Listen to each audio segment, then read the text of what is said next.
निया धरती रिया दुलड़ गया हाड़ा गया सरी हाड़ा गया ओको बाबा हर मौज गया को हांडी पाउरे बाको ᱧᱩᱭᱟ उनकुरेन आयो हर दोमे को संताव कोआ अकुरेन बाबा हर दोमे को संताव कोआ मेनखान नो धरती रिया दुख कष्ट उनी आयो हर गे ढेरे बुझेव का कोयरन आयो हर नुई बाबा हर लेका नुई पे नेलेका नुई बाबा हर लेका हंडी पौरा ᱧᱩ कते उकारे मेनाया उकारे बनुया गिद्रावा दिशा बनुआ आयोवा दिशा बनुआ उड़ा रे हाड़ाम बुढ़ी बाबा गोगो मेना खा उनकिना दिशा बनुआ आया आया मस्ती रे हंडी ᱧᱩ बोल तोयल कते एहेंडे गोहेंडे गासे माडे उकारे चोंग नुई बाबा हर लेकाय गिति अकनाय बांग दो गोड़ा उड़ा रे बांग दो डहार आड़ी रे बांग दो सेता मोचा को चाटो एकान बांग दो सेता को अडुआ एकान जखन नोकान बाबा आयो हर बाडाय ᱧᱟᱢᱟᱭ जे आयरन बाबा हर गोड़ा उड़ा रे से फलना उड़ा रे हंडी ᱧᱩ कना बोल कनाय उन ओक्ते रंगावते हेज कते नो नोंकाय और इदियाय गोहुड़ इदियाय उपाय हो बनुआ अडी दुख अडी कष्ट एके कना नि आयो हर मेनखान दाड़ी हो बनुआ ना जे उनी हबोर दियाय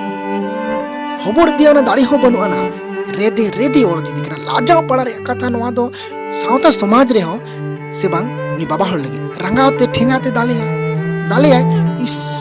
उन रंगाव ओकारे दोया मेनखान बाबा हर जातना बड़ी गिर होय आया ख्याल बाय दोय कर रे हो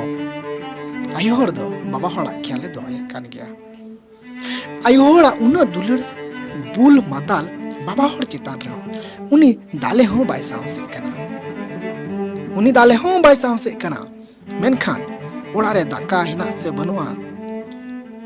बुलु सुनुम रे कथा मा अडी संगी रे दामांडी हिना से बनुआ ओका कष्ट नि धरती रे मेना ओना दो ओकोरेन बाबा हर नो नोका को ᱧᱩᱭᱟ उनी आयो हर के बुझेव दारिया निया धरती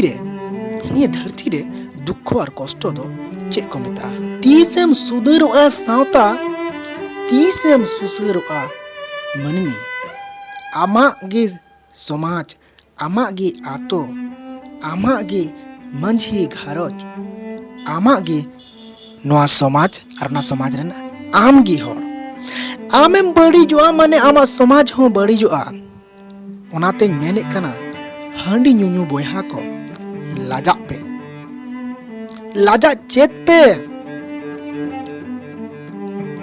अडी लाजा नोआ दो अब सावता लेगी अब समाज रे लगी सुधरो पे बुझो पे और हांडी खोन अडी सांगिन ते दिला उडुगो तबन पे और हांडी खोन अब समाज और आपे को संगी रे साहा तहन तबन पे दिसम खबर आपे ठे निया अवेयरनेस लेकाय मेने कना आपे सचेतन लेकाय मेने कना और नोंका ना सचेतन दिसम खबर बार बार आगु दिगी तहना आपे दया दुलड़ नाम लेखान